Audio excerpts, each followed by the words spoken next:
In the ongoing rivalry between China and the U.S., Taiwan finds itself caught in the middle, much like a pawn in a chess game between two global giants.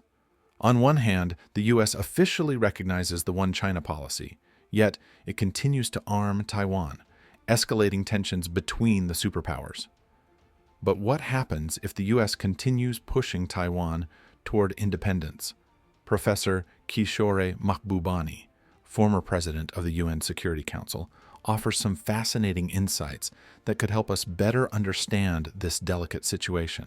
Check this out. What should be the wisest thing for Taiwan to do? I think it's extremely important for Taiwan to be aware that at such a dangerous time like this, you got to be very careful with what you do. I know that there are people in Taiwan who believe that what will be good for Taiwan is independence of some kind. That would be dangerous under any circumstances, but it would be especially dangerous at a moment like this. Because if you walk into a room full of gas and you light a spark, you get a major explosion.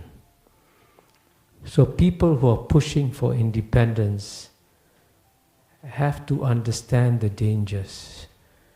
And there's also one paradox here.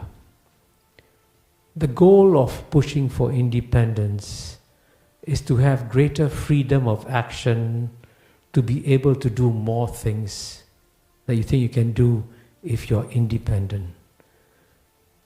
Effectively, though, if Taiwan pushes for independence, Taiwan is going to become more and more isolated globally. Because right now, one of the great benefits of being a Taiwanese is that you have a passport that is recognized and accepted 150, 160 countries around the world. But just imagine, if you push for independence, you force countries to decide, do I want to recognize Taiwan as independent? I guarantee you this, the majority of countries will not recognize Taiwan as an independent country. This is a geopolitical reality. So what you do, therefore, in pushing for independence is to lock yourself up into a small jail and throw the key away. Now, this may be a beautiful island to live in, but your capacity to travel and to engage the world will be diminished, especially now, because it's such a dangerous moment in history. I also know that people here who believe that perhaps you could go to the UN and get some support in some way or another. Having been an ambassador to the UN for over 10 years, I can tell you that UN ambassadors are incredibly astute in their understanding of global geopolitics. They know what needs to be done.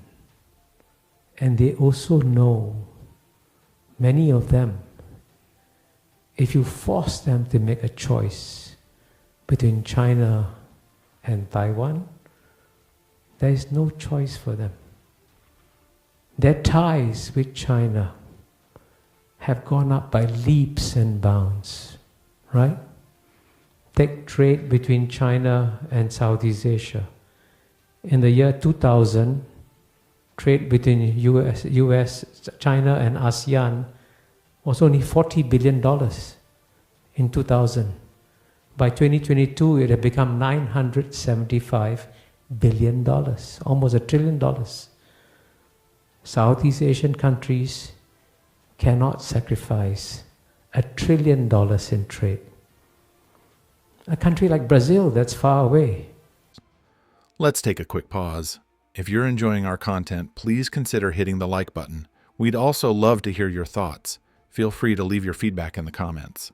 Let's go to Kishore Mahbubani interview. It took Brazil 20 years ago, 1 year, to export $1 billion to China. Now it takes Brazil 60 hours to export $1 billion to China. And you're asking the Brazilians, choose. So therefore, it's very important if the people of Taiwan want to preserve the peace that they have had, you must understand what a complex, difficult geopolitical environment is arriving your way. Please be extremely alert. Please be extremely careful, because if you're not, the consequences can be very painful. I would say it's very important for the public in Taiwan to also understand why is Taiwan in such a dangerous situation.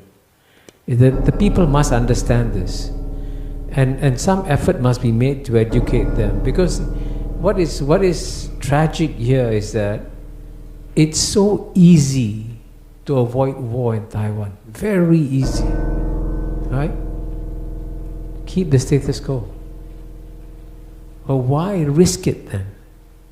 Why try to nibble away and try little things here, little things there, when they will not in any way enhance your security and in fact endanger your security?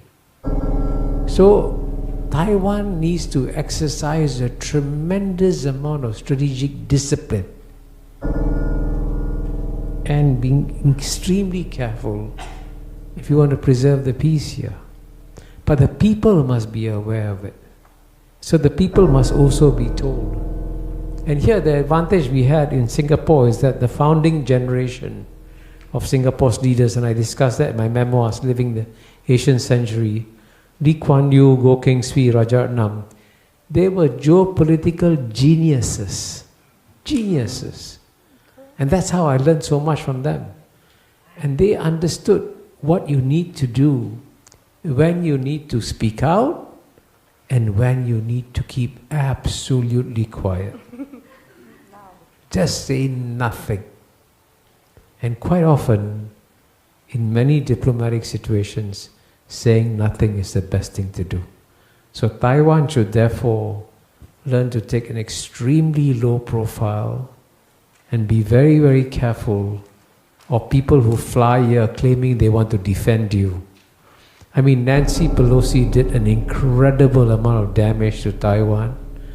There's nothing positive that came out of her visit, except that she became famous in the United States. So if people like that come to help you, be careful. They only want to use you as a stepping stone for their personal needs. And if you suffer, that's of no consequence to them. Since the 17th century, China has claimed Taiwan as part of its territory.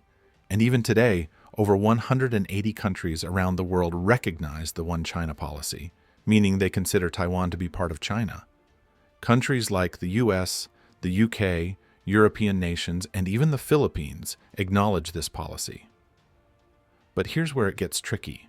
The US is playing a game of strategic ambiguity by arming Taiwan, which is only escalating tensions and pushing Taiwan closer to a potential conflict with China. According to Professor Kishore Mahbubani, the smartest way to preserve peace is to maintain the status quo in Taiwan. What do you think? Do you agree with Professor Mahbubani? Share your thoughts in the comments below. We truly appreciate your time with us today. If you enjoyed this content or found it inspiring, please consider liking the video and subscribing to stay connected with our community. Your support means the world to us. Another video from our channel is now on the screen, so feel free to check it out. Thanks again for watching.